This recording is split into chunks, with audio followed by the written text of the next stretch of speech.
and you are a registered nurse, Hmm. correct? And Correct. with 40 plus years of clinical and executive healthcare experience, so you've seen it from both sides. Correct.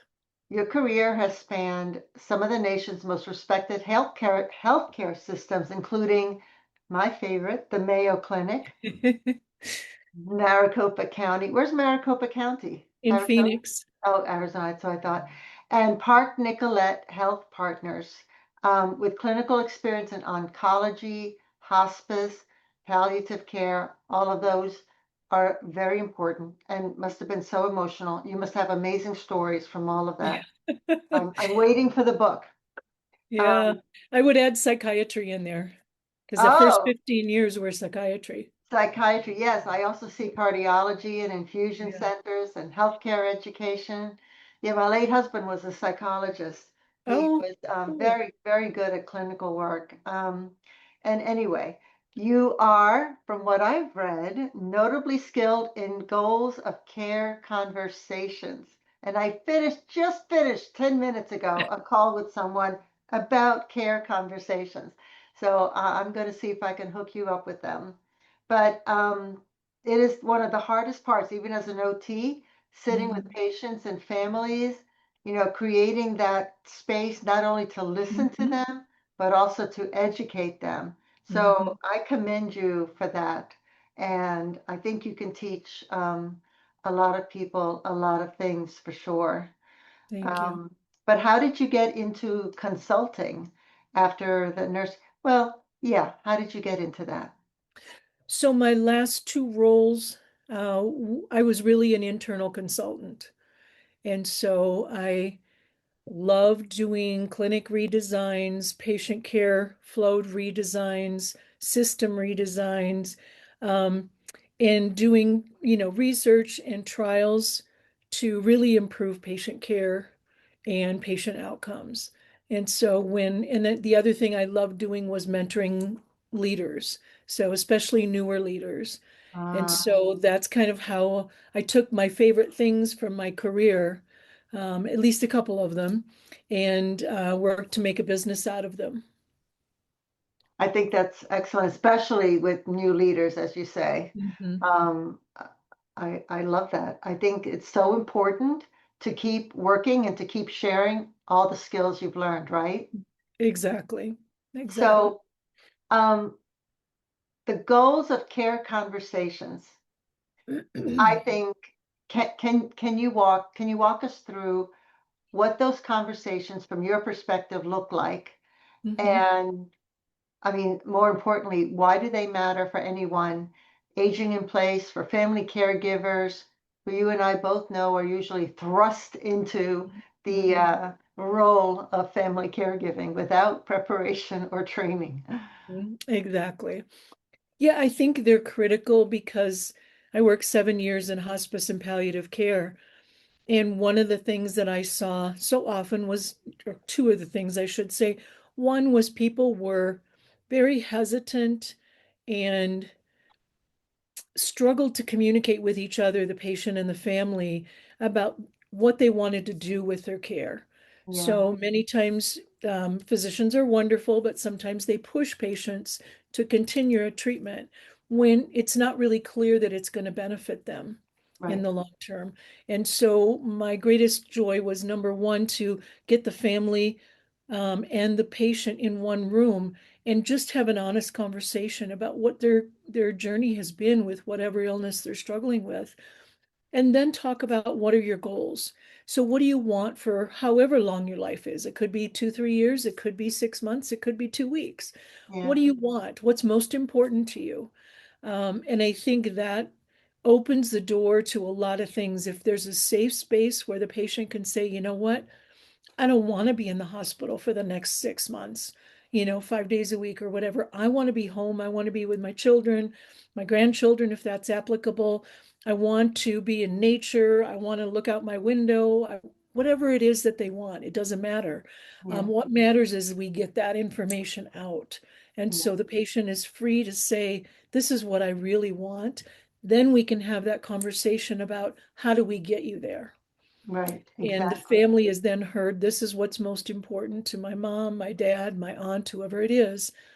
And so there's like this defensiveness that just drops when I say, okay, I hear you. Here's what you want. How do we get that to happen for you? And it seems like everybody then comes on the same page and we can have just incredible conversations about, what's needed. Many times it is not continuing with aggressive treatment.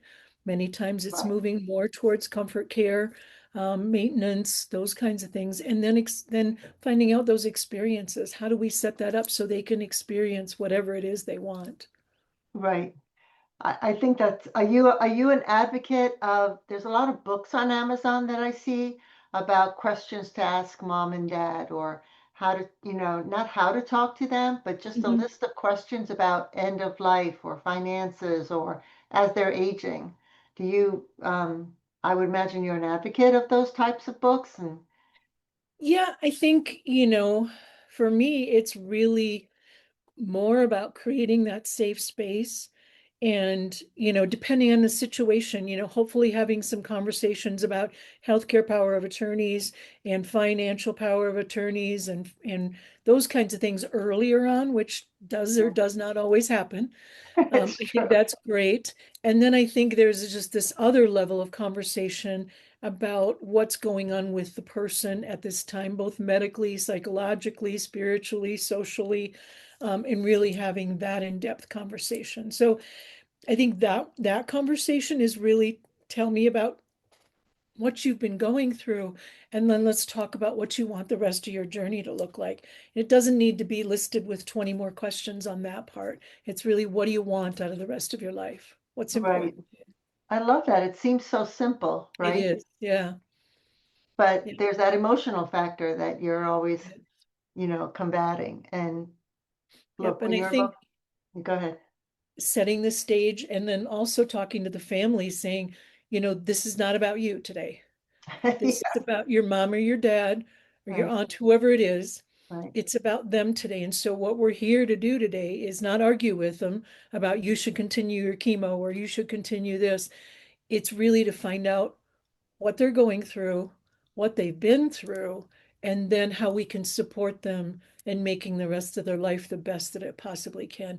And that seems to kind of stop the children from, stepping in and arguing and combating what the individual's saying and just really leaving that open, safe space. Very true. I can see that. I can see Mhm. that. And it really is an act of listening It to is. what, yeah, to what they want, both sides, and then come to, the compromise. Yeah, I think one Yeah. of the things I see is that, they'll have this conversation, well, mom or dad, you can't stay home anymore. So do you want to go to assisted living or do you want to go to a nurse? It's like, wait a minute, Yeah, before wait we a get minute. to that, Yeah, let's find out what's going on with mom or dad or grandma or grandpa, whoever, and find out what they're going through, what their yeah, challenges are, and what do yeah. they want. And then we can talk about where that could happen. Yeah, it is much easier, I think, for families when there is a third party involved, Hmm. because you can't always see what's right in front of you, or you don't always want to see what's right in front of you. Right, right. So it is important to have that third. So for families that are listening, who would you recommend that they call, that they contact to help them do that? Well, I'm always willing to. It's one of the things I Right? offer. But I think there's also really good palliative care departments, and even hospice departments, depending on where their loved one is at, that Okay. really can help with this conversation. If I have to do it virtually most parts of the country, but it can be just as effective that way. But if they want to do it in person, finding a social worker or a nurse or a nurse practitioner, somebody who works in this aspect of field who really understands the psychological process that this patient and the family is going through. Absolutely. And it is a lot of it is emotion. I Hmm. mean, yeah, definitely. So there's this cool thing called Addison Care. Yes. So tell me about it. So I learned about this not too long ago. It hasn't been out that long. And it really ties into what I do for patients, seniors, again, finding out what they want for the rest of their life. That may be 10, 15 years, it may be 5 years. We may have no idea how long it's going to Sure. be. But I know for me, I was pushing my mom to go into assisted living potentially before she needed it because I was afraid of her falling. I was afraid of her not taking her meds. I was afraid of her not eating well. Just so many things that I was afraid of. And Right. I caught myself in my emotions pushing her to do something she didn't want to do. Luckily, I woke up before I really pushed her and she did remain at home, but she had a fall and she lived alone. And so, luckily, a neighbor happened to come by a few hours after she fell and found her. But, I could envision 2, 3 days of her laying there and no one discovering her. After she went in the hospital, I learned she wasn't taking her medication, she wasn't eating well. I learned a lot of things. And so we had to have some conversations. Addison Care was not available at that time. If it would have been, she would have loved it because she loved screens. She loved those, her laptop computer. She loved her phone to text. And so she would have been right on board with this. And I think, it provides reminders for medications. Provides any other reminders, whether it be appointments or meals or going for a walk or whatever it is that the individual wants to be reminded of, because we all know, and I mean, I'm already experiencing forgetting things more than I used to. Me So too. Yeah. we all can use that reminder from time to time. And it also provides 24-hour movement monitoring. I was just talking to someone a couple days ago that her mom had fell in the bathroom and was there for 2 days. Oh, Um, and I hate to see those kinds of things happening. yeah. It hurts my heart. And Yeah. so I really, this one has plugins, so there's no cameras on the movement monitoring, and you can put one in each of the rooms that they go most often. And then if something happens that they don't move, you know, for a period of time, then it will alert you as the caregiver or as the family saying, mom hasn't moved out of the bathroom now in 4 hours or whatever it is. It also has fall detection. So it has a little belt clip, or you can wear it as a necklace, kind of like, Life Alert has that too, but that's the only thing they have, that also detects them when they fall. Hmm. Um, and so it's double coverage kind of that way. I had one person I talked to that said their dad had been in bed for almost 2 days and hadn't gotten out of bed. And so that monitoring kind of helped them know that somebody needs to go over and check on him because he hasn't. It has an on-call physician. It has emergency response right tied into it, so you don't have to get to a phone to call 911. All you have to do is say Addison help, and she'll take care of the rest. Um, it has some social activities, it has some exercises, you can ask it for recipes or ideas for something. So it's very engaging. And one of the things with the clinical trials that they did, the other thing it does, I should say before that, is it'll monitor vitals. So you can pick with the package, you can pick two devices, whether it be, O2 sats you want to watch, or blood pressure, or weight, Ah, whatever it is that your individual family member is struggling with, and gives early cues that maybe something is going on with their disease process. And so then the other piece is it alerts you then if it's out of range, and you can then either make an appointment, go over and visit them, take them to the doctor, whatever needs be, or they have an on-call physician right in Addison. And so you can reach out to that on-call physician and say, hey, I've noticed yesterday and today I'm getting more short of breath. What can I do? And they have the list of meds that you're on, so they know exactly what you're taking, which is helpful. So it's really kind of taking some of the tools that are out there and putting them all into one package. So you don't have to have two or three different things to try to make mom or dad feel safe at home. It gives yeah. them a level of security. Yeah, absolutely. And it is so much easier to have everything under one roof versus all Right. over. That's the one thing I'm definitely finding out with the directory is Hmm. that the services are out there. They're Yeah. definitely out there, but it's so hard to find them because they're scattered all over the place. Hmm. So having it all compiled together. Now, Yeah. is the physician like an extra charge, an extra service? No, How does that work? It's part of the entire everything, yep, package. everything is part of the package. It's about costs about $8 a day. And the other thing that we like Amazing. to emphasize is we are not there to replace home care or personal care Right. or family. We're there to supplement that because most people, at least most people I know, can't afford 24-hour, 7-day-a-week caregivers in their Yeah, home. true. It's just way too expensive. So this way, we can partner with the home care or the personal care agency and say, hey, we'll keep eyes on her or him while you're not there, and then let you know if something goes awry. Yeah, my mom-in-law lived to 102, Oh, wow. and I know in the last few years, the last 2 years of her life, she had a 24-hour care, and it was Uh-huh. 20,000 a month. I Yeah. mean, it was an incredible amount of money. Um, Exactly. And this, yeah, this it's $249 a month.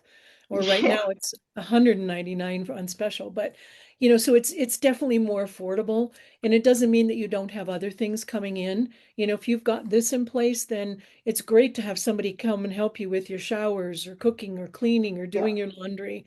That's more affordable than if you don't have to pay for a 24-hour caregiver.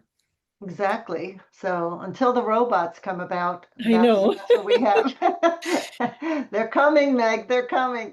I know. I always think of the Jetsons. They Yes, had that robot that did all of that stuff. I'm like, okay, Rosie. how come we don't have it Yes, yet? I am still waiting for Rosie. Yes, Yeah, I would love exactly. to have Rosie. Anyway, I don't think I'll live long enough to see it, but man, I love that.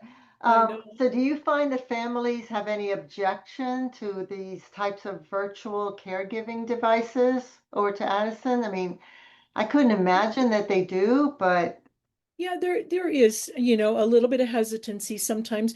Number one, we have to remind them that we're HIPAA certified.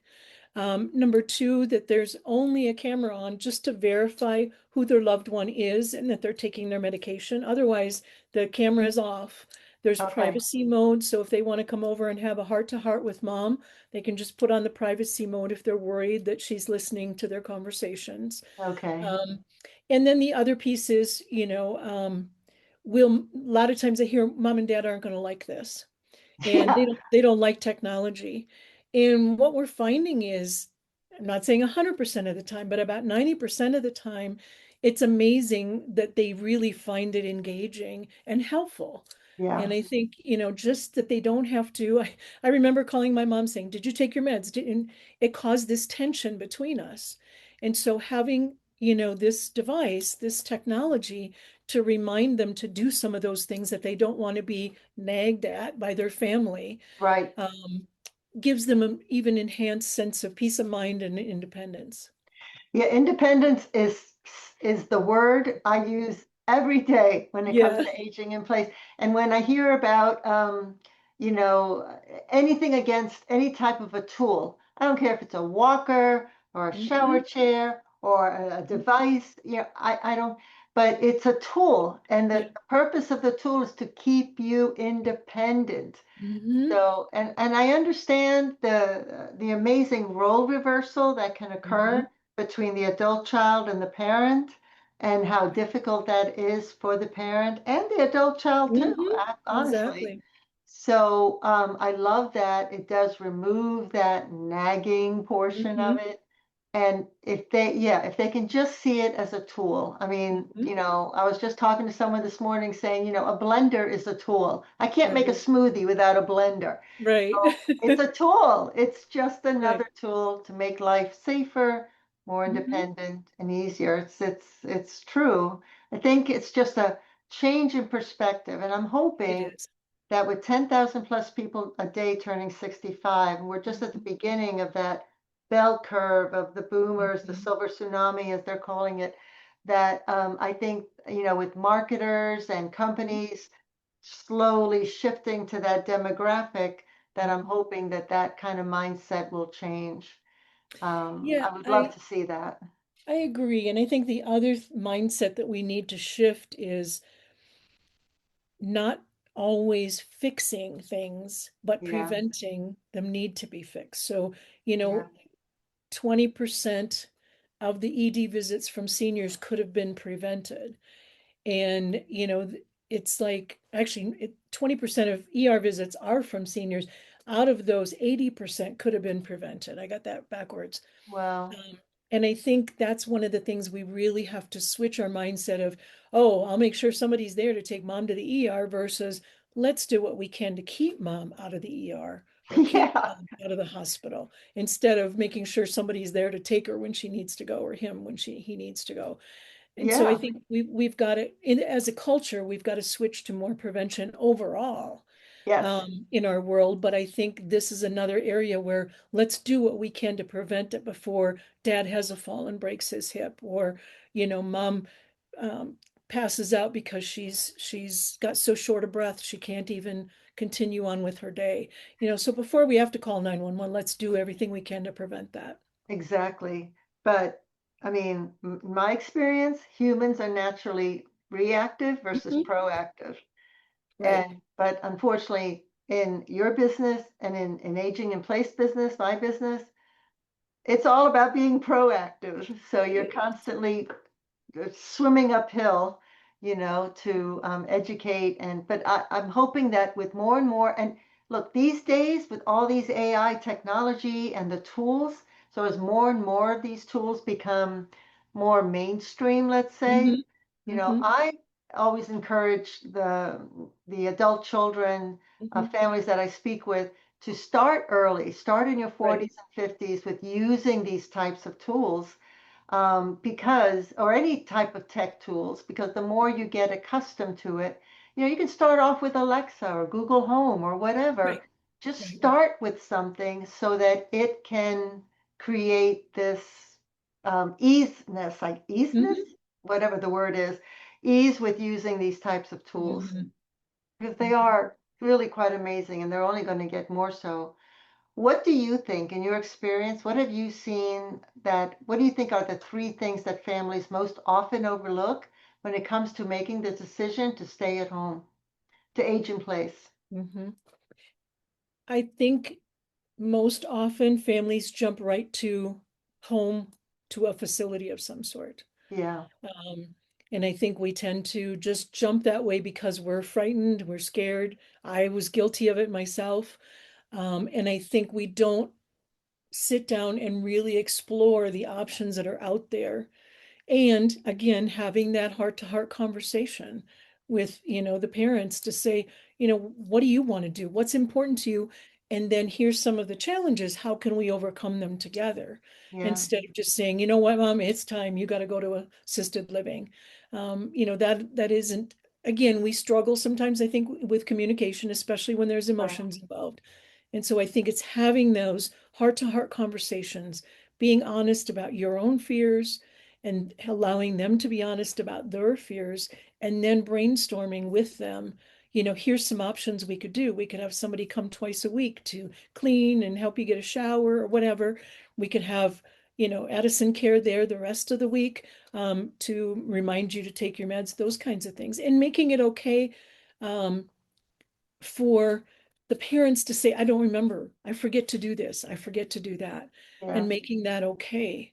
yeah, Um, so we're not judging, because it's real easy, again, out of fear, we jump to judgments and say, sure. okay, well, you left the burner on one time, you can't be home anymore, or you forgot to take your meds 3 times last week, you can't be home anymore.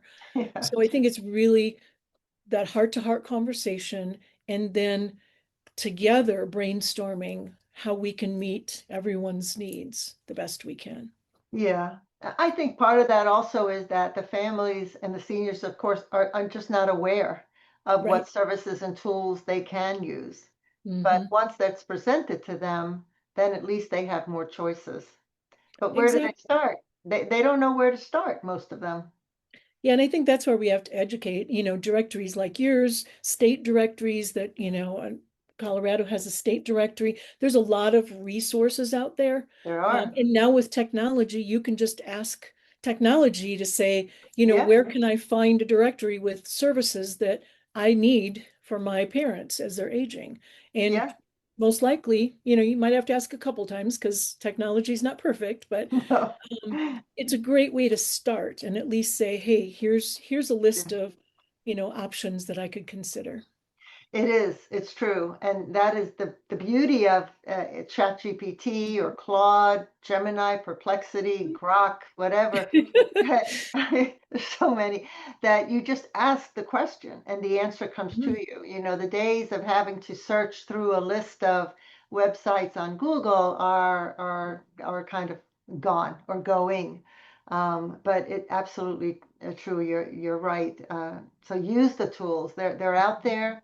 And like you said, I know Colorado has amazing resources for Mhm. seniors. It's one of the top retirement places to retire for the services Mhm. that are available to them, which you wouldn't think that. You think Florida and Arizona, Yeah, you know, exactly. but the Maybe reality, Texas, but yeah. yeah, yeah. So I But think yeah, that's true. and I think it's important that now we don't have to just go through, like you said, hundreds of pages of Google. Mm-hmm, If we ask for directories that serve our area, mm-hmm, and some of them, like yours, is across the country. Some of them are state specific, but I think right, that's a great place rather than just saying, what services could I offer to my mom? You're right. going to get thousands and thousands and thousands. But if you That's narrow it down, and use some of the directories that are out there, that'll make it easier to maneuver. exactly, exactly. Yeah, I'm in the middle of working with someone on writing the first 30 days. You Mm, know, what to do the first 30 yeah. days. And it wasn't my idea, it was his idea, but I'm helping him and it was just that was brilliant. I love that title. So Mm-hmm. um, I Great. think one of the issues also that I think Addison Care is could be very good at, or you can explain to me how it would work, is the issue of isolation. Because Mm-hmm. I remember my mom-in-law was telling me the hardest part about getting older was losing everybody. You know, Mm-hmm. everyone that you were friends with, family, friends, everyone is just it's gone. Mm-hmm. And it's so difficult to you make acquaintances, sure. She Mm-hmm. lived in a 55 plus and you make acquaintances, but they're not Mm-hmm. friends like you Mm-hmm. had. So that sense of isolation started creeping in on her, or towards her, or Mm-hmm. with her. But how does Addison Care help with that if it does? Mm-hmm. So I think, Addison for many people has kind of become a best friend, somebody that doesn't pass any judgment, somebody that doesn't scold you if you miss something, Right. just a very non-judgmental, friendly presence. And I think after a little while, you start to rely on her, not only just to remind you to take your meds or have lunch or have dinner or take a shower, whatever it might be. But it's such a safe place that you start chatting a little bit with Addison. She's got all kinds of different rooms. She's got a garden, she's got a gym, she's got a garage, a kitchen, a living room, bedroom, so it becomes more interesting. And then the other piece is you can put in your personal contacts. And so you can just say, hey, Addison, call Mary. And Addison will call Mary right from there. You don't have to go get your phone or remember her Right. number or anything else. You just say, hey, Addison, call Mary. Now, if Mary has Addison, can they converse like a FaceTime kind of thing? Does that No, that isn't in no? there Okay. in the technology yet. It's just a phone call kind of thing so Okay. far. Well, I'm sure Yeah, it'll be coming. it'll be coming. Yep. The next wave. Things change every day. Yeah, every day. I know you also mentioned that you coach healthcare leaders. Mhm, What do you find most interesting about that process, about what they know, what they don't know, what they expect? What mhm. surprises you, if anything? Yeah, I guess now nothing much surprises me anymore because I've been doing this for so long. True. But I think some of the things that I see them struggling with is number one, people get hired into leadership not because they want to be a leader or they have great potential. Sometimes it's just because they're clinically good. So if you're Okay. clinically good as a lab tech or clinically good as a nurse or clinically good in another field, doesn't mean you automatically have the desire and ability to be a leader. And so we see them doing a lot of micromanagement and focusing only on the technical skills and not on the people skills. And as you know, being a leader is all about the people. It's not, yes, you do Right. competencies and you do things like that, but the majority of it is really leading people, leading projects, leading. Absolutely. And Yeah. so organizations, number one, don't always hire well. Secondly, they don't give them the tools. So maybe it's somebody who's technically great, but they want to become a leader. Just by getting the title doesn't make you a leader. You have to go through the learning, the coaching, the mentoring, those pieces in order to really become a good leader and so have somebody who's willing to be blatantly honest with you. You know, I never had my boss as my mentor because that always felt threatening to me to say, I don't know how to do this, or I screwed this up Mm, because it's my boss yeah. and they're in charge of my performance evaluation and my money. And so to me, I find it much easier to have those conversations when I don't have any impact on the outcome of their job, where they're working. I don't have the ability to call their boss and say, you know what, she's just not cut out for this. This is really just between me and them. And so Okay. anything I do is truly designed to be in their best interest. But I Okay. don't see a lot of training. I don't see a lot of coaching happening.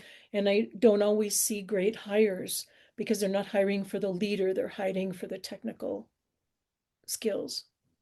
Yeah. Which is a shame Hmm. because in the end, it doesn't serve the people working under them. Right. And many times it's tempting. I remember a lab tech that I worked with, and she's like, oh, I'm trying to keep my family afloat. Everything's so expensive. And so when they offered her, a dollar more an hour or whatever us to be the leader, she's like, oh, I added that up and that's 80 more dollars every two, that's $160. And I said, yeah, but think about now you're exempt. So you're putting in much more than 40 hours in a week. So you actually probably took a pay cut Yeah. because you're working more and you're making a little bit more, but not, per hour. And it was funny back when I was a fairly early leader, probably about 5 or 7 years into it. I had one of my employees say, well, I don't want to talk to you because you make so much money being a leader. And I said, well, I've actually figured it out. And I said, if I take my monthly wage and I divide it by the amount of hours I work, I make about 5.75 an hour, and she was making like 17, 18. And I'm like, so I really don't make a lot more than you, as you can tell. And she's like, really? I'm like, yeah, really. And so I People are think, always so yeah, surprised when you really break it down like that.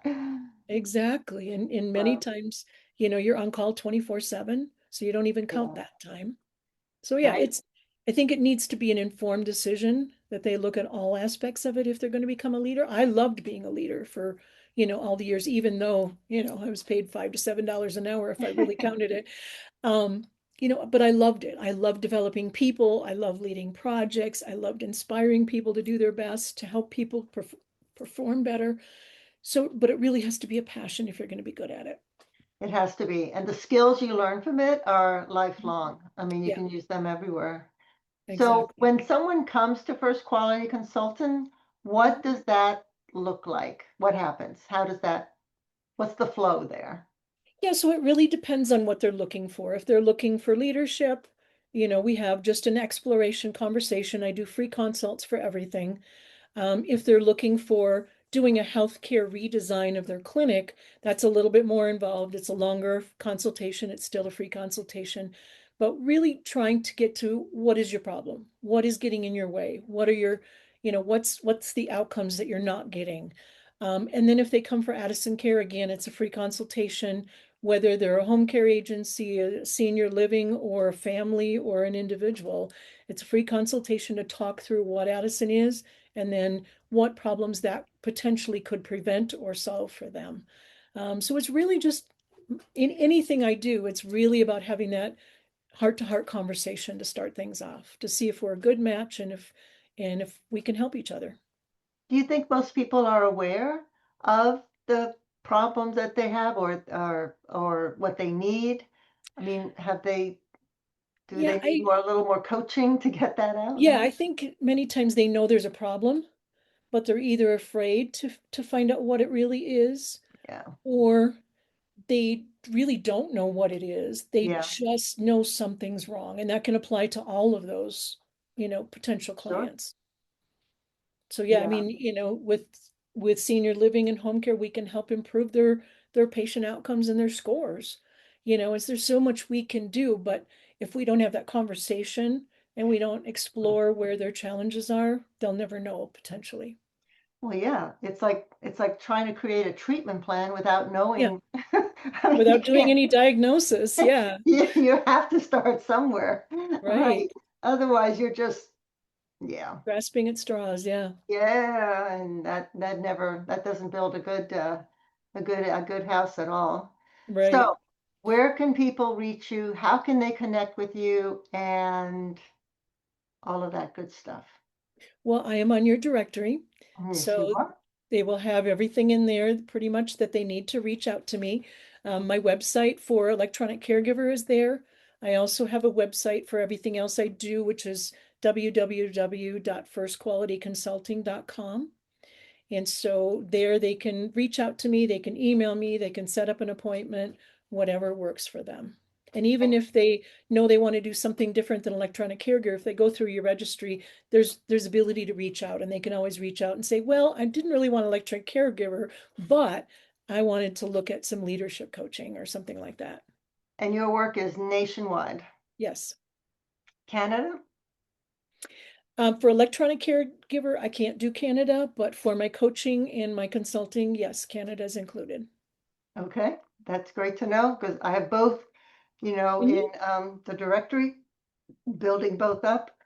So Meg, I want to thank you so much. Stay on a little bit, but I want to Yep. thank you so much for your time and your sage advice and all the work that you're doing, which I think is so important, especially now, as I was saying, right as we're heading up that bell curve. And I think as we've said already, just being aware of the resources that are out Mhm. there and then capturing which ones can help.